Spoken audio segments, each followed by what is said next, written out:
O 3i Atlas não é apenas mais um cometa. Até agora, eu o classificaria como 4, considerando todas as anomalias que mencionei. E a probabilidade de isso acontecer é de cerca de 1 em 500. Temos a tecnologia e a capacidade para interceptar e lidar no futuro com algo alienígena, de forma oficial?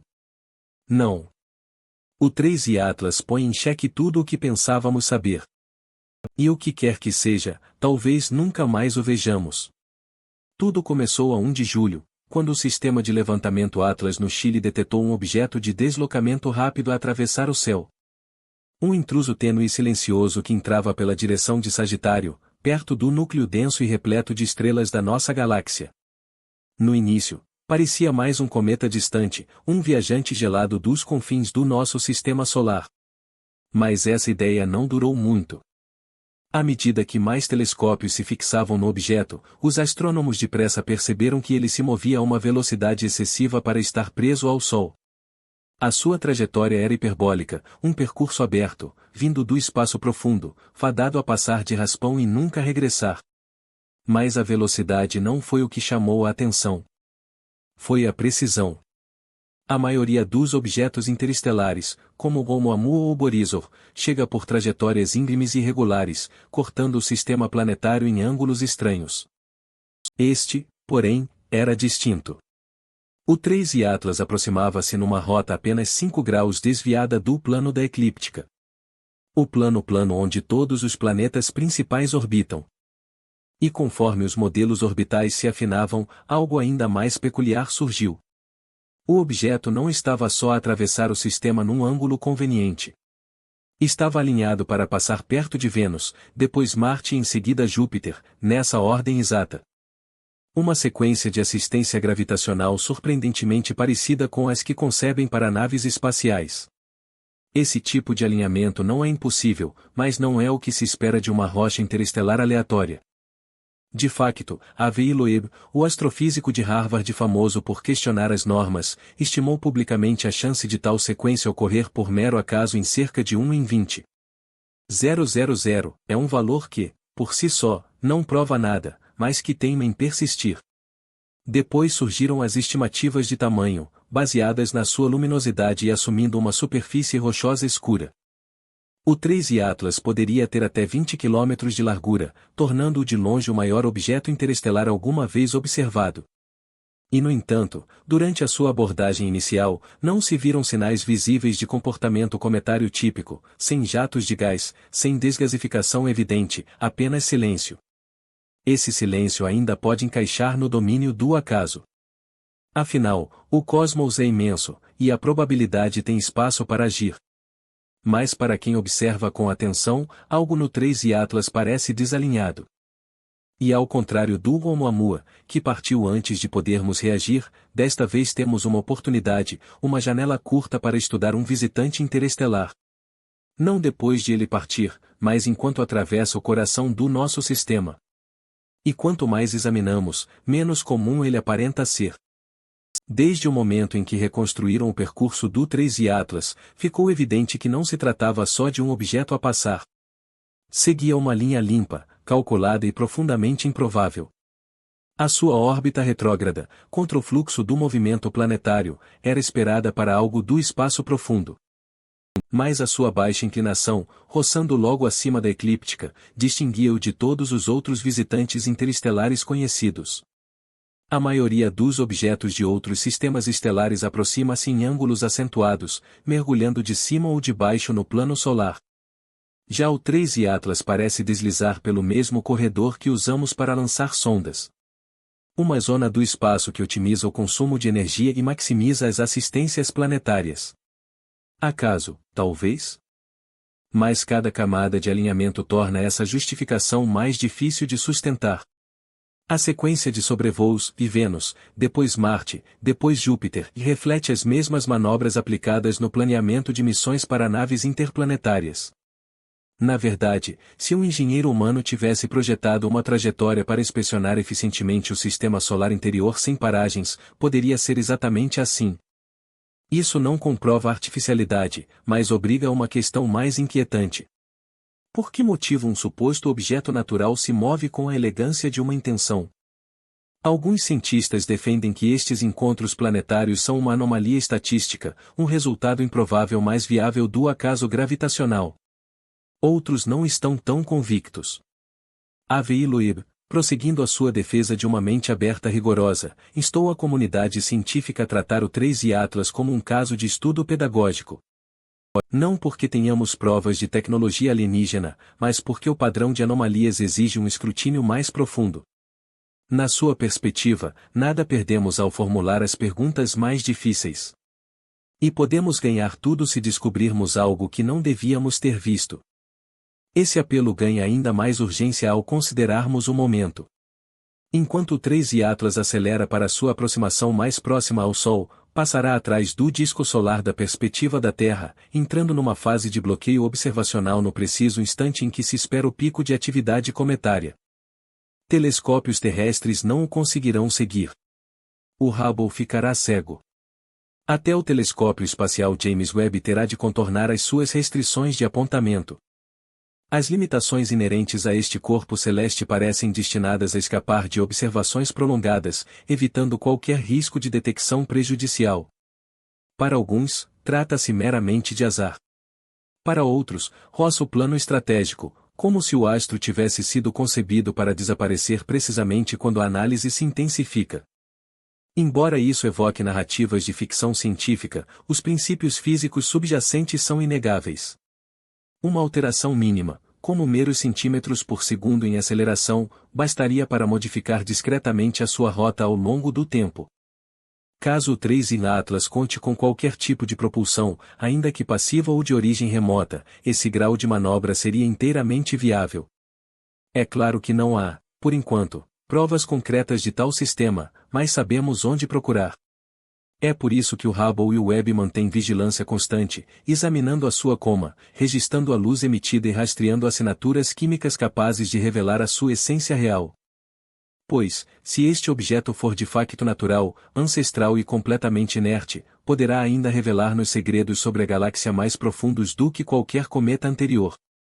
Mas, se não for, se a trajetória observada não resultar do acaso mais de uma intenção deliberada, então teremos diante de nós algo infinitamente mais antigo e intencional do que tudo o que a humanidade já testemunhou.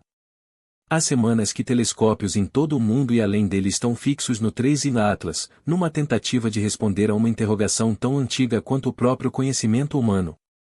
O que é, afinal, que estamos a observar? Inicialmente, o corpo manteve-se silencioso.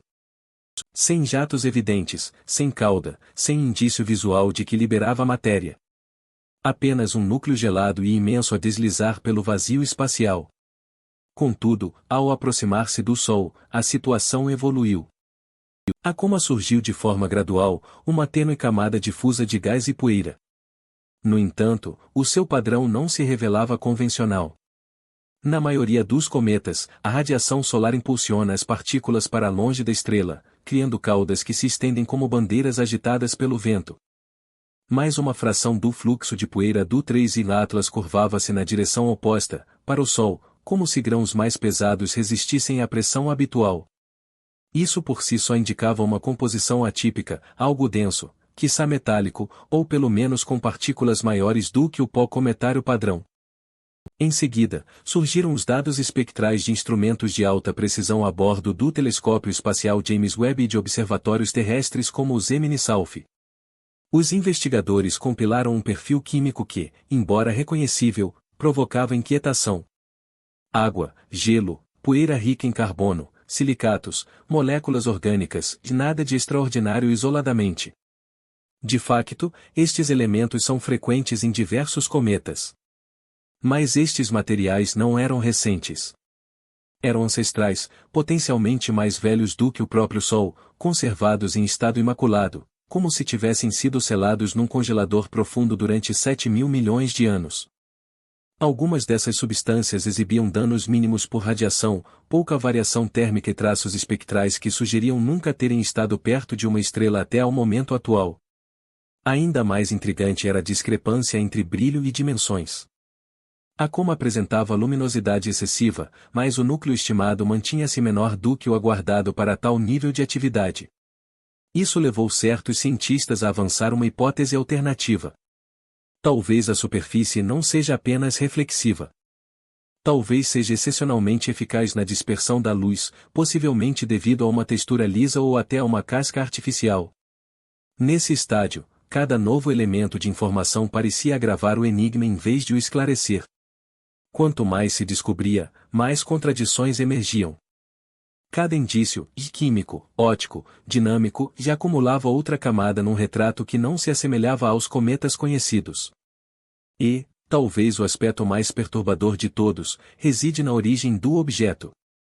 A reconstrução orbital aponta o seu ponto de partida na direção do disco espesso da Via Láctea, uma zona repleta de estrelas antigas e detritos primordiais, distante das viveiros estelares mais jovens e luminosos onde nascem planetas.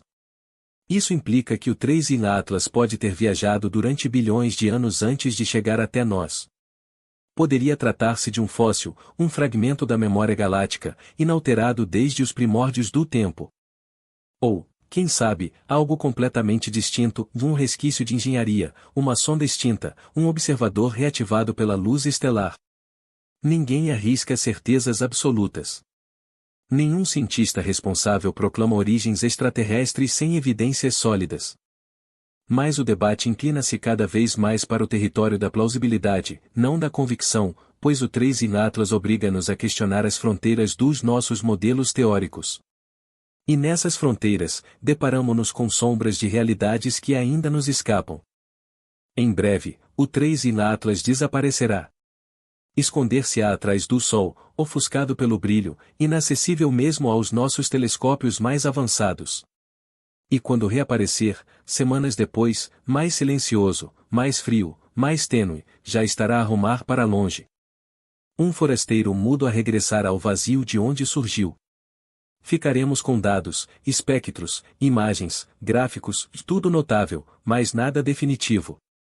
Porque, apesar dos instrumentos mais sofisticados alguma vez construídos, talvez nunca saibamos se tratou de um cometa singular ou de algo mais intencional. Algo arquitetado para roçar de perto, mas sem se expor demais, revelando apenas o suficiente, sem nunca mostrar tudo. Talvez seja mera casualidade, uma relíquia natural de um sistema remoto a seguir um percurso improvável no nosso sistema.